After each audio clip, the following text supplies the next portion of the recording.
Economia e sustentabilidade. Câmara implementa a maior usina de placas solares em prédios públicos da capital. Em relação ao mesmo período do ano passado, a gente teve uma redução na fatura de energia de R$20 mil, 20%, ou seja, foi 105 mil ano passado e esse ano baixou para 85 mil. Tradição no carinho e no acolhimento, Asilo Padre Cacique oferece atendimento multidisciplinar e transforma vidas. Cada dia eu gosto mais, sabe? As pessoas que residem, as pessoas que trabalham, não tem diferença nenhuma. É uma coisa fantástica, sabe? Gastronomia e cultura com trajetória centenária em local histórico da cidade, restaurante Gambrinos é referência no centro de Porto Alegre. E é aqui dentro do mercado público que fica o restaurante mais antigo do estado. Inaugurado ainda na época do Império, o estabelecimento tem mais de 130 anos. Cores e causas. Hoje vamos tratar sobre o Outubro Verde, de conscientização e defesa das pessoas com nanismo. Nós podemos ter diferentes profissões e levar uma vida normal, como todas as outras pessoas. Só que para isso a gente precisa que a sociedade nos ouça e que tenha a acessibilidade que nós precisamos, que a gente combata o preconceito, o capacitismo. Tudo isso a partir de agora aqui no Acontece em Porto Alegre, então você já sabe, fique com a gente.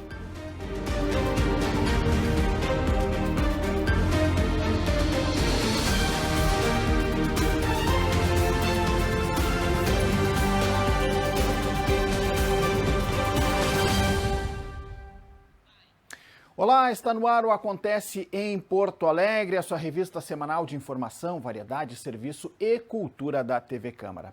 A Câmara Municipal completou a instalação de placas solares no Palácio Aloísio Filho, sede do Legislativo de Porto Alegre. A estrutura compõe a maior usina solar instalada em prédios públicos da capital. Ao todo, só para a gente ter uma ideia, são mais de 1.500 placas no terraço e no estacionamento aqui da Câmara. O repórter Felipe Laude traz mais detalhes sobre essa iniciativa tão importante em termos de economia e sustentabilidade. Olá, Felipe. Olá, Clayton. Olá a todos que acompanham o Acontece em Porto Alegre. Notícia boa aqui para o Parlamento com essa instalação das placas solares aqui na casa. Uma marca importante porque a Câmara já está conseguindo, inclusive, até ver diminuição no consumo de energia elétrica com essas placas solares. A gente vai conversar com a servidora, a Flávia Bianco de Martini Coelho, que é engenheira eletricista da seção de obras e manutenção aqui da Câmara, para a gente entender melhor como é que funciona esse sistema de placas solares e como isso consegue trazer impactos positivos para a Câmara e para o consumo. Flávia, um sistema de placas solares, ele está cada vez mais chegando aos órgãos públicos, casas também. É a conscientização da sustentabilidade, de como o sol pode ajudar. Como é que funciona esse sistema? Bom, é realmente uma tecnologia que vem crescendo muito, tá? Vem sendo feitos, inclusive, as placas cada vez mais eficientes. E o que são essas placas solares? Elas possuem cristais de silício, que é um elemento que faz a conversão da luz solar para a corrente contínua, corrente elétrica. Então, no nosso sistema, ele é constituído por essas placas e por inversores que vão transformar essa corrente gerada, né, contínua, em corrente alternada, que é a corrente útil para a utilização dos equipamentos eletrônicos. Né? Então, aqui na Câmara, a gente hoje contamos com 2 usinas, tá? Dá um total aí de 7 inversores. A nossa usina no terraço, ela tem 904 placas solares, mais as do estacionamento, que são mais 600, né, lá embaixo. E a gente tem uma capacidade de produção de 690 kW-pico. Tá? Isso é o que ela foi projetada, né, em condições ideais, então é sempre importante a gente salientar que é uma capacidade de produção, mas que em razão de outros fatores como sombreamentos, mesmo que momentâneos, ou sujeiras nas placas, ou né, qualquer dano que pode ocorrer assim, momentâneo, isso acaba impactando nossa produção. Então dificilmente se tem 100%, mas como a gente mantém contratos de manutenção, a gente, né, tem todo esse cuidado de manter ela plena, a ideia é que se chegue a quase 100% de eficiência. É um trabalho que a Câmara vem realizando aqui desde 2018, quando ela instalou a sua primeira usina fotovoltaica, só para a gente perceber o quanto isso já está dando impactos positivos aqui. Já se tem um número de quanto até agora com essas placas já se diminuiu de consumo? Sim, a nossa usina começou a operar em agosto, a do terraço, né? E em relação ao mesmo período do ano passado, a gente teve uma redução na fatura de energia de R$20 mil, 20%, ou seja, foi 105 mil ano passado e esse ano baixou para 85 mil. Isso que foram meses com muita chuva, muita nebulosidade, né? A expectativa é que agora no verão, que a radiação é maior, a gente tem dias mais ensolarados, que esse número até aumente, tá? Mas a expectativa de projeto é que tenha essa economia de no mínimo R$20 mil por mês. É importante dizer que essas inovações não param. A própria Câmara aqui pretende, no próprio estacionamento, também implementar aí um carregador para carros elétricos e também um armazenamento de energia para cargas críticas. Isso também é mais um passo aí que a gente vai poder acompanhar. Isso, o próximo passo é a gente ampliar nossa usina já existente, né, colocar esse carregador de carro elétrico e pensar num projeto aí, numa forma de ter um backup quando falta energia da concessionária, a gente tem um backup aí para cargas críticas, né? Quando a gente está falando de cargas críticas, o que são essas? Cargas críticas são aquelas que não pode parar quando falta energia, ou seja, está no meio de uma sessão plenária, né, a gente quer que termine, ou o CPD, que é onde tem os servidores e todos os ativos de rede, né, da informática. Então a ideia é estudar por aí, né, alguma alternativa. Em substituição a geradores de diesel, por exemplo, que são mais poluentes, tem toda uma manutenção mais complicada. Obrigado e bom trabalho para vocês aí. Eu que agradeço, muito obrigada. Obrigado pelas explicações aí para a gente entender a transparência, para você que acompanha e vem até aqui ao Parlamento, para entender o quanto que a Câmara também está evoluindo e cada vez mais chegando aí, mostrando até exemplos de como a gente pode, na nossa vida, melhorar o nosso consumo com a luz. Bom, valeu, Felipe. É isso, né? Não tem como falar em futuro, né, sem pensar em sustentabilidade, sem pensar em energia limpa, né? E muito legal aquelas imagens ali que a gente viu, né, de cima ali do prédio da Câmara, né, do Palácio Aloysio Filho, dá uma noção, né, da complexidade, do tamanho dessa instalação, né, das placas solares aqui no telhado, né, da sede do Legislativo da capital. Tá certo? Seguimos com informações aqui do Legislativo, porque no final do mês tem início um dos maiores eventos literários do país, que é a Feira do Livro de Porto Alegre. A Feira do Livro, né? Muito bom, tá chegando a hora, né? A Câmara terá um stand no local com atividades diversas, incluindo programas. Ó, fica atento, programação da TV Câmara direto da Praça da Alfândega. E por falar em Praça da Alfândega, vamos até lá, deixa eu fazer esse convite para você, vamos até lá para a gente conversar ao vivo com o repórter Matheus Valência, já está aqui na tela, né? Vamos falar com o Matheus para falar sobre os preparativos, Matheus, como é que a gente já veio no fundo imagens do JJ, né? As imagens aí já sendo montado, né? A parte de cobertura, né? Tudo bem? Tudo certo, Matheus?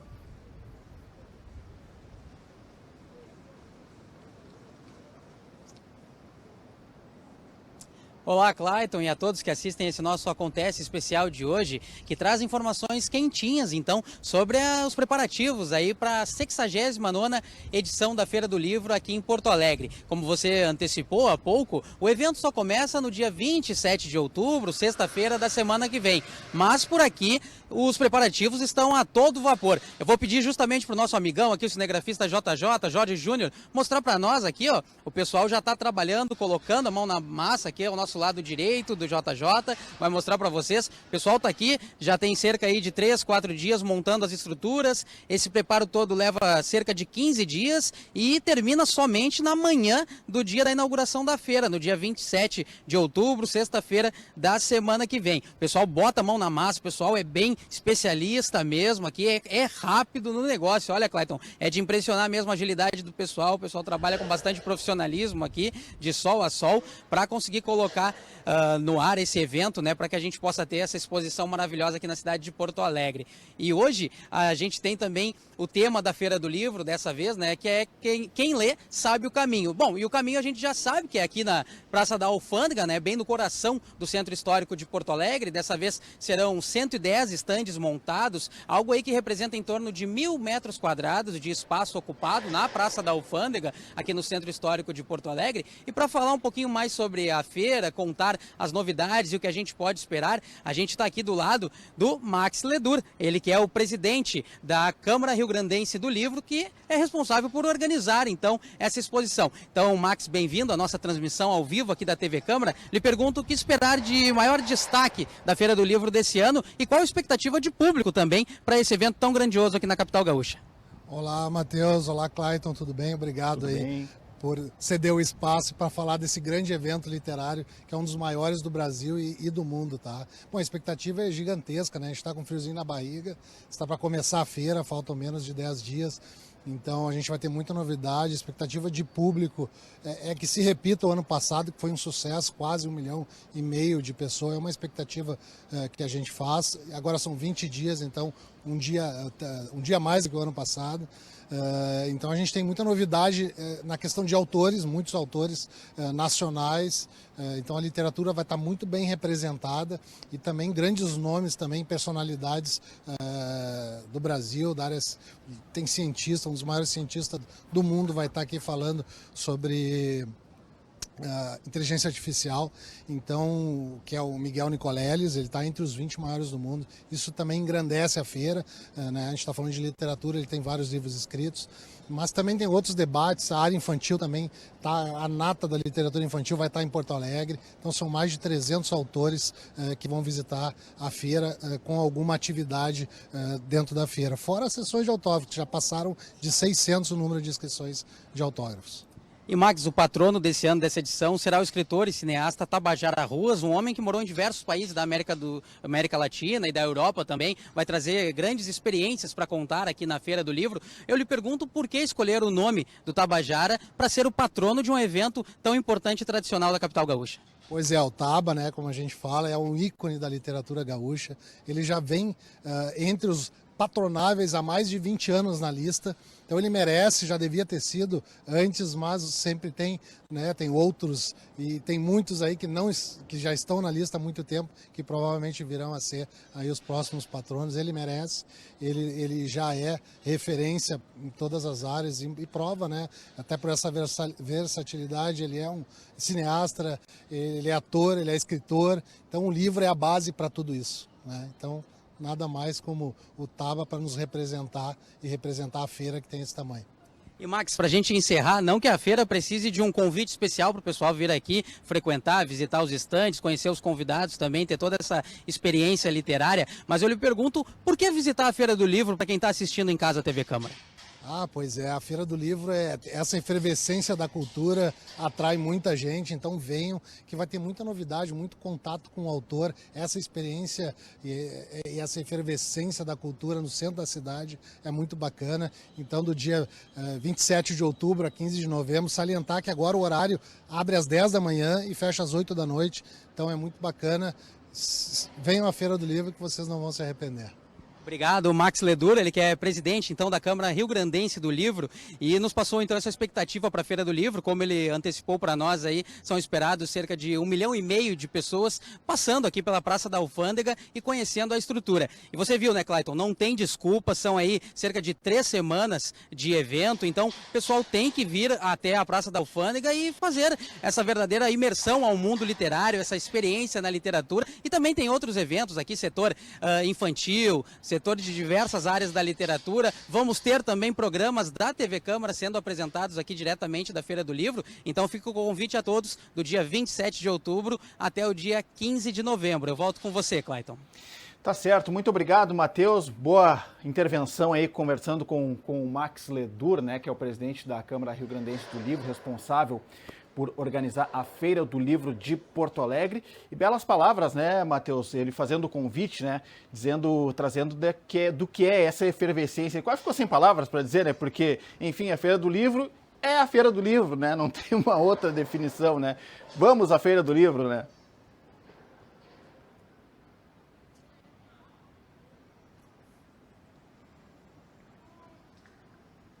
Sim, são 69 edições aí, com esta que está se aproximando aqui em 2023, e a gente precisa visitar, precisa reforçar o setor de cultura, literatura aqui na nossa capital gaúcha. Temos diversos apoiadores dessa vez, inclusive o Legislativo da capital gaúcha, então o pessoal tem que vir, comparecer, e reforçando então o serviço do dia 27 de outubro ao dia 15 de novembro, assim como o Max Ledur, presidente da Câmara Rio-Grandense do Livro, nos passou.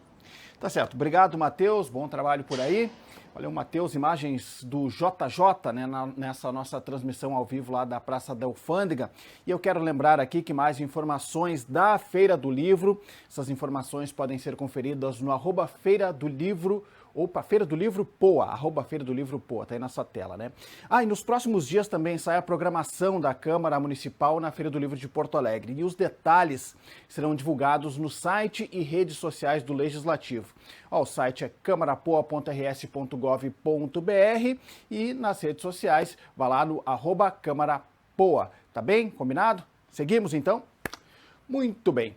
Agora, no quadro Cidadania em Pauta, vamos trazer a história de uma instituição e, mais do que isso, histórias de vida de pessoas acolhidas por essa instituição. Estamos falando do Asilo Padre Cacique. Confira aí. 1881. Esse é o ano que marca o início das obras de construção do Asilo Padre Cacique. Inaugurado 17 anos depois, o prédio é um patrimônio histórico, reconhecido pela Prefeitura de Porto Alegre. Hoje, o local abriga uma organização não governamental sem fins lucrativos. O Asilo Padre Cacique, os idosos que aqui residem e seus funcionários, nós somos uma grande família aqui dentro dessa instituição, onde tem muito amor, muito carinho, num acolhimento especial para cada um que mora aqui. Fundada pelo padre baiano Joaquim Cacique de Barros, a instituição atende pessoas acima dos 60 anos de idade. São idosos que passeiam, às vezes dão uma volta por aí e retornam para o asilo para aproveitar todos os espaços e serviços oferecidos pela entidade. Atualmente, cerca de 100 idosos moram no Asilo Padre Cacique. E para quem está pensando em visitar o local, eu já vou adiantar uma informação para vocês. O baixo astral e as energias negativas passam bem longe daqui. Lá dentro fica o convite para conhecer almas jovens e pessoas cheias de vida e com muita, mas muita disposição.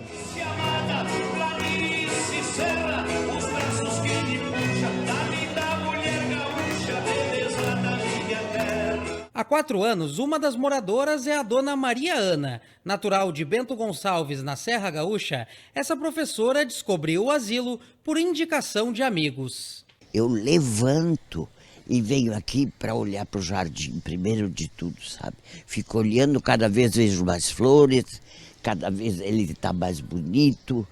Cada dia eu gosto mais, sabe? As pessoas que residem, as pessoas que trabalham, não tem diferença nenhuma. É uma coisa fantástica, sabe? Eu simplesmente me encantei. Aos 79 anos, o seu Martinho chegou no asilo há cerca de 6 meses. Nascido na cidade de Rolante, ele foi vereador por muitos e muitos anos. Eu tinha um pouco de medo de asilo, né? Mas estou feliz por ter vindo para cá. Até porque eu tenho um casal de filhos, tenho 2 netos, né? Eles sábados já estiveram fazendo uma visita para mim aqui. E eu aqui dentro, eu procuro fazer amizade, eu procuro transmitir amizade. E eu sempre digo assim, olha, o meu modo de pensar é quando eu me acordo, quando eu não estou me sentindo bem, eu conto uma piada até para mim. Então eu procuro alegrar as pessoas. Eu digo assim, olha, se alguém não me quer bem é porque não gosta de ninguém mesmo, né? Eu só procuro fazer o bem para todos. Além de contar com cerca de 120 dormitórios, a entidade ainda oferece uma equipe multidisciplinar, formada por profissionais de enfermagem, serviço social, nutrição e fisioterapia. São 84 funcionários que trabalham todos os dias para manter as áreas financeiras, administrativas e o setor de acolhimento funcionando 24 horas por dia. Eu costumo dizer que o Asilo Padre Cacique é o meu templo. É um lugar abençoado por Deus, é um lugar de muito amor, de muito carinho, é uma energia muito boa que nós temos aqui dentro. Para se manter, o Asilo Padre Cacique precisa do apoio e da solidariedade de todos. As doações podem ser entregues na sede da instituição. A entidade fica na Avenida Padre Cacique, próximo ao Estádio Beira-Rio. Mais informações pelo número 51-3233-7571.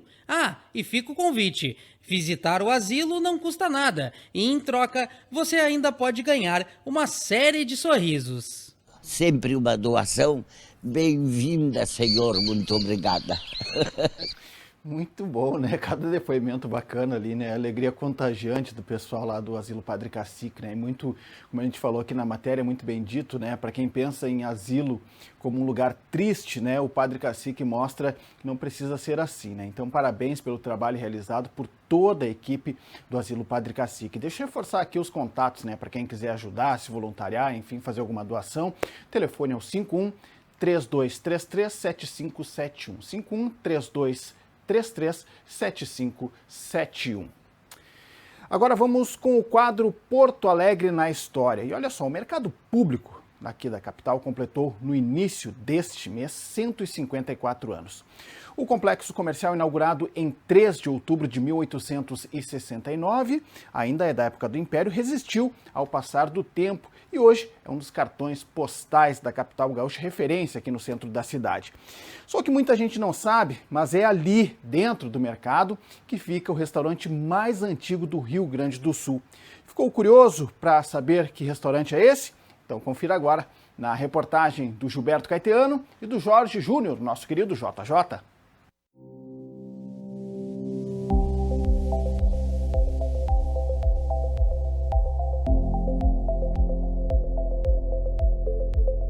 Inaugurada em 1869, o Mercado Público de Porto Alegre é um dos locais mais diversos e inclusivos da capital.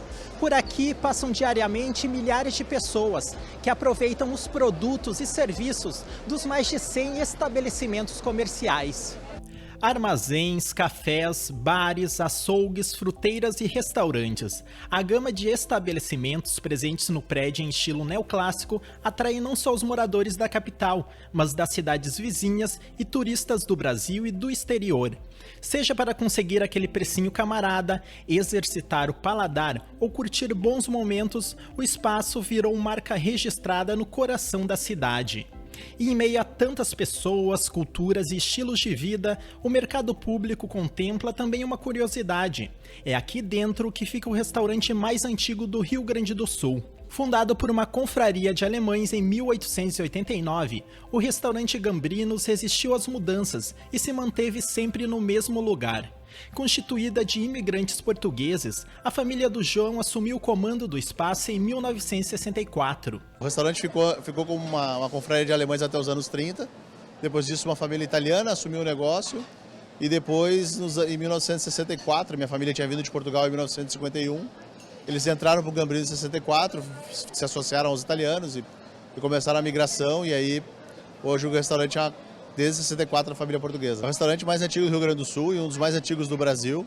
Então ele tem uma história muito interessante para ser contada. Então são poucos lugares no Brasil que funcionam tanto tempo, né? Ininterruptamente, né? Então o Gambrinos é um deles, está 134 anos no mesmo local, no mesmo espaço. E a ligação tem um atendimento muito próximo com o cliente aqui, então é muita característica de mercado mesmo. Essa proximidade com o cliente, essa proximidade de conhecer o cliente pelo nome, às vezes é muito de mercado público. E essa é uma relação que o Gambrinos tem muito ligada ao mercado público. E os clientes do Gambrinos são fiéis. Quem frequenta o restaurante tem boas histórias para contar. Aqui era um local de convivência. Saímos da redação para cá, não havia celular, né? E aqui era um ambiente onde a noite se encontrava, né? Primeiro chegavam os artistas que se apresentavam nos espetáculos na capital, esparramados nessa cidade, tempo que havia arte, né? E noite. Depois vinham os jornalistas e depois vinha aquele mundo da noite, né? todo mundo cheio de confetes, serpentinas, etc. E aqui era o ponto de encontro. Tem toda uma história.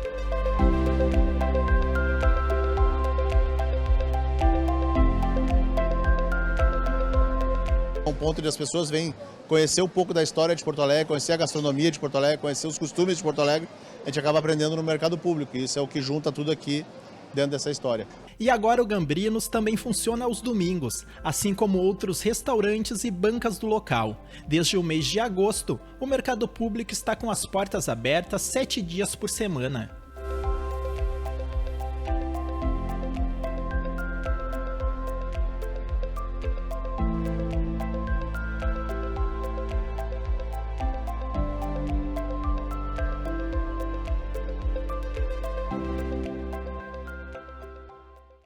Muito bacana, né? É a história da cidade, né? A história, a cultura da cidade, né? Tudo passou ali pelo Gambrinos, né? Testemunha, né? Da história aqui da capital gaúcha. Mas a pergunta que fica, né, Wagner? O Wagner está aqui comigo, né? Está aqui ó, por trás da câmera aqui, né? A pergunta que fica, se a gente tivesse imagem dos bastidores, a gente podia mostrar. Eu fiquei na dúvida, não sei se o Gilberto e o JJ chegaram a comer um bolinho de bacalhau lá, eu não sei. Fica aqui, né, a nossa dúvida sobre isso. Se a gente tivesse imagens aí dos bastidores, talvez a gente podia dirimir essa pergunta e essa dúvida aí, mas tudo bem, né? Então tá. Mas legal, né? Muito bacana, né, a história, contar um pouco dessa história do Gambrinos aí, né? Registrar, né? Muito legal mesmo, né? Chegou a hora de falarmos de cores e causas. E você sabia que neste mês, além da conscientização sobre o câncer de mama, nós também lembramos das pessoas com nanismo? É o Outubro Verde, uma campanha de conscientização sobre as pessoas que enfrentam esse tipo de deficiência.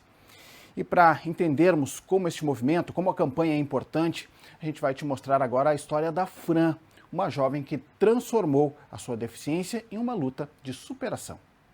Durante muito tempo, a sociedade se acostumou a ver as pessoas com nanismo apenas de forma ridicularizada ou infantilizada, e nós não somos eternas crianças e nós podemos ter diferentes profissões e levar uma vida normal como todas as outras pessoas. Só que para isso a gente precisa que a sociedade nos ouça e que tenha a acessibilidade que nós precisamos, que a gente combata o preconceito, o capacitismo, em que, enfim, a gente possa levar uma vida normal como todas as outras pessoas, porque são um direito nosso. Pequena? Ah, só se for na estatura, pois é enorme o exemplo de vida que a Fran nos dá.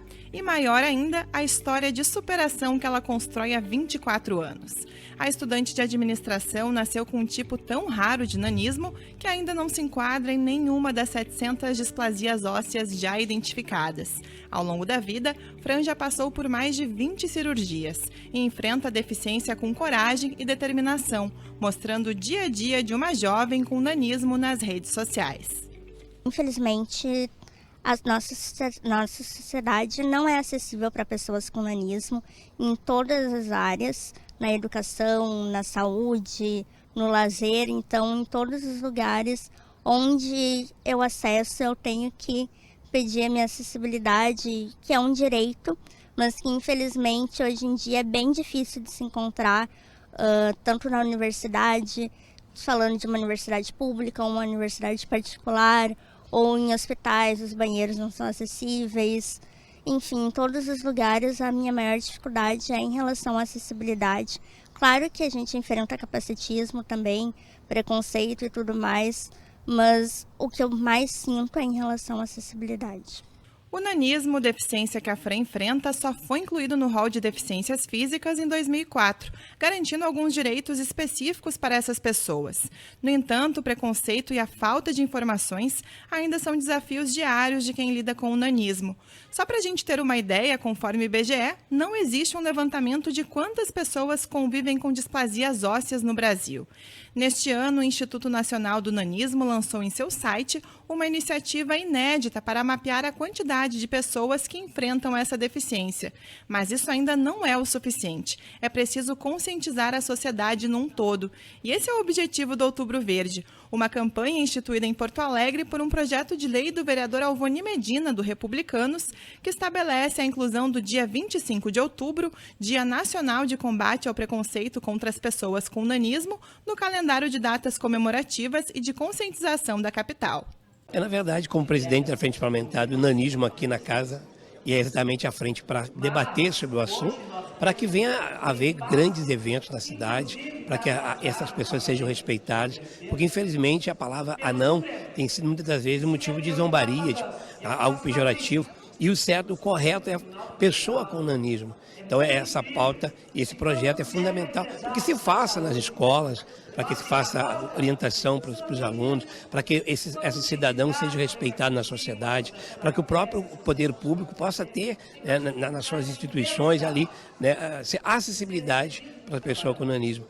Por enquanto, o que vemos diretamente ligado ao nanismo na capital é a campanha de conscientização. De acordo com a Prefeitura, não existe uma política pública específica, já que o nanismo se inclui como deficiência física, que por sua vez é tratada de maneira ampla pela Secretaria Municipal de Desenvolvimento Social. O Executivo acrescenta que trabalha para garantir políticas públicas de acessibilidade e locomoção, bem como a garantia de saúde e qualidade de vida para a população. E já que falamos de inclusão, a Fran deixa o seu recado. Pessoas com nanismo, antes de tudo, são pessoas e todos merecem respeito. Não apenas no Outubro Verde, mas sim o ano inteiro.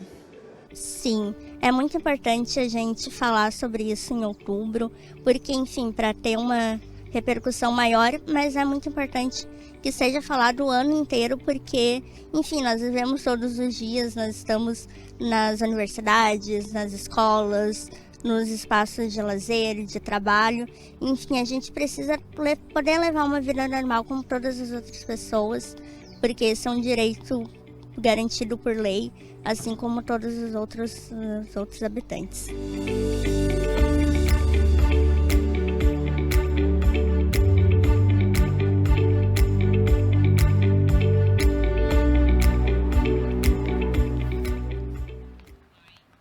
Falou muito bem a Fran, né? A gente precisa trazer esse assunto à baila, né? Falar cada vez mais sobre o nanismo, né? Então são alguns tipos de deficiência que a gente precisa debater, a gente precisa entender, a gente precisa se educar. A gente está falando aqui de respeito e inclusão. É isso, né? É isso que as pessoas precisam, né? Respeito, inclusão, políticas públicas, acolhimento, acessibilidade, como falou a Fran aqui no programa, né, na reportagem da Vanessa Schmidt, né? Que baita história, que baita depoimento da Fran, então faz com que a gente possa pensar e pensar muito sobre essas questões. O Acontece em Porto Alegre de hoje fica por aqui. Este e outros programas da TV Câmara você confere nas nossas redes sociais e mais informações do Legislativo no site da Câmara de Vereadores de Porto Alegre. Para fechar, fique com imagens do Asilo Padre Cacique e eu me despeço. Tchau, tchau.